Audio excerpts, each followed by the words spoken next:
Hello there, I'm John Caruso and welcome to our Automotive Industry Insights series.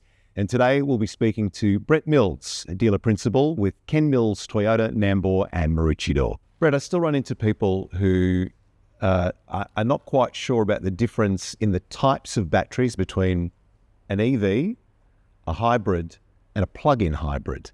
Can you explain the differences? Yeah, absolutely. So first thing is the batteries are the same. So a battery is a collection of cells.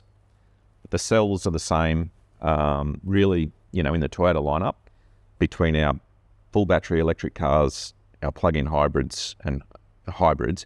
It's just about how many cells are in the battery that's in those particular power plants. And a significant part about that is weight in the vehicle. So just to kind of, again, loosely articulate what that means. A battery electric vehicle typically might have about 90 cells in the battery. A plug-in hybrid might be around 60 and a hybrid is about 30. And so the cells are pretty heavy. Like this thing looks like this, you grab hold of it, you can feel the weight in it. So there's a significant difference in the weight of the battery going into those cars. So BEVs, battery electric vehicles, obviously need to be recharged, can only run on the battery.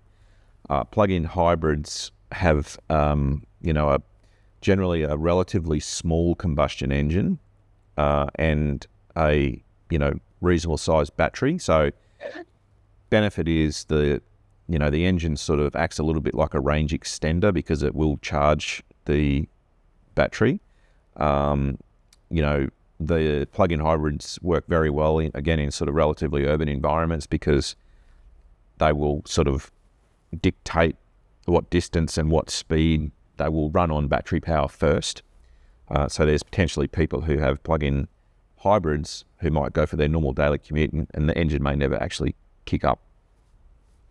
Counter to that is once you've gone a certain distance and the battery's depleted, you are then running on a combustion engine which is small and it potentially uses a lot of fuel because your car is heavy because it's got a pretty big battery in it and the engine is small, so it's going to consume a fair bit of petrol.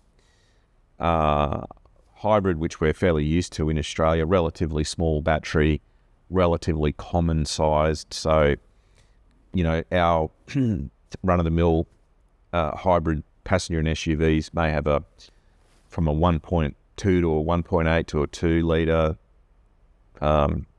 petrol combustion engine paired up with a battery. So when a car in our model line's gone from being totally petrol only to hybrid, you get roughly a 40 to 45% reduction in fuel consumption and about the same in terms of reduction in CO2 emissions. Hybrids have actually driven down fuel consumption and emissions more than any other form of technology, even though they still do produce emissions because they've got a combustion engine. It's that concept of not leaving anyone behind. It's that concept that consumers are happy to drive a hybrid vehicle because it behaves like the car I'm used to. I can do a lot of kilometres in it before I need to refuel it. The performance and power is great. The resale value is strong. There's no servicing issues. The cars have proven they can go for a very long time. So, I think hybrids, the kind of proof there to reducing emissions in scale is that you have to get mass market adoption of the technology for it to really make a dent in reducing carbon. Toyota.